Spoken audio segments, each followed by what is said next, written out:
আসসালামু আলাইকুম রহমতুল্লাহ। এই ভিডিওটা আপনাদের বোঝার সুবিধার জন্য আবার আমার নতুন করে দিতে হলো, তাহলে ভিডিওটা দেখুন। রিলে সম্বন্ধে কিছু আলাপ করার দরকার, তাই দেখেন এই রিলেগুলা কিভাবে নষ্ট হয়। এর কারণ আমরা অনেকেই জানি না। বিভিন্ন কারণে নষ্ট হয়। এক হচ্ছে লো ভোল্টেজে যখন কম্প্রেসর মোটর স্টার্ট হয় না, তখন বারবার ওভারলোড কাট করে, সেক্ষেত্রেও এই রিলে নষ্ট হয়। আবার ক্যাপাসিটার লাগানো থাকে যে সমস্ত কম্প্রেসর মোটরে, সেই ক্ষেত্রেও এই রিলে নষ্ট হয়। আরও একটা কারণ হচ্ছে এই রিলে খুব ঘন ঘন নষ্ট হওয়ার মূল কারণ হচ্ছে এর যে পিটিসি রেজিস্ট্যান্সের যে কন্টাক্ট প্লেট, এই প্লেটের যে দূরত্ব, এই দূরত্ব যদি বেশি থাকে তাহলে সেই রিলেগুলা কম নষ্ট হয়। আর এই দূরত্ব কম থাকলে পারে সেই রেজিস্ট্যান্সগুলা বেশি নষ্ট হয়, বাস্ট হয়ে টুকরো টুকরো হয়ে যায়। এই পার্টসটিকে বলা হয় পিটিসি থার্মিস্টর ট্যাবলেট। এটা সিরামিকের তৈরি একটা ট্যাবলেট। এর উপরে কার্বনের সাদা একটা কোটিং থাকে। এই সাদা কার্বনের কোটিং, এটাই হচ্ছে রেজিস্ট্যান্স। এই রেজিস্ট্যান্স কিভাবে কাজ করে, এটা যখন কারেন্ট পায় তখন এক পাশ থেকে আর এক পাশে সংযোগ দিয়ে স্টার্ট কয়েলে সংযোগ দেয়।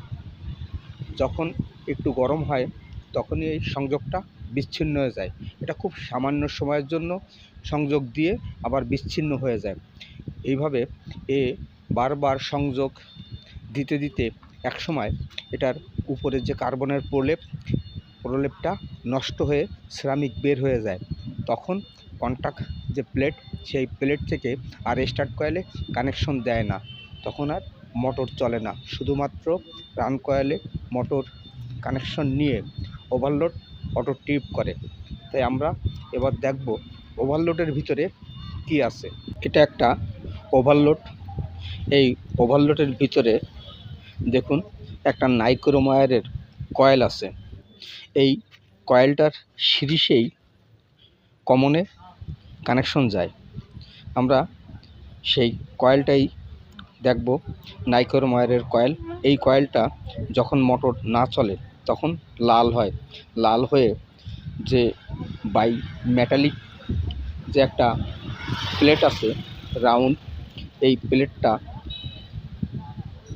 টুপির মতন, এটা তাপ পাইলেই কন্টাক্ট যে পয়েন্টটা তাকে ঠেলে উপরের দিকে উঠিয়ে দেয়, যার কারণে কম্প্রেসর মোটর থেকে কানেকশন ডিসকানেক্ট হয়ে যায়। এই হচ্ছে সেই বাইমেটালিক টুপি টাইপের যে প্লেটটা। এটাই হচ্ছে আপনার হিটে যে কন্টাক্টটা একবার দেয়, একবার বন্ধ করে দেয়। এটাই সেই প্লেট। এটা ঠান্ডা হইলে আবার জায়গায় চলে যায়, হিট হইলে এটা প্রসারিত হয়, যার কারণে কানেক্ট এবং ডিসকানেক্ট হয়ে থাকে। আপনারা যখন কোনো কম্প্রেসর মোটরের রিলে ওভারলোড চেঞ্জ করবেন তখন কিন্তু খুব সতর্কতার সাথে চেঞ্জ করা লাগবে। এই রিলে ওভারলোডের কারণেই কম্প্রেসর মোটর নষ্ট হয়ে যায়। দর্শক, আগামী ভিডিও দেখার জন্য অপেক্ষায় থাকুন আর আমার পাশে থাকার চেষ্টা করবেন নিত্য নতুন ভিডিও পাওয়ার জন্য। আসসালামু আলাইকুম রহমতুল্লাহ।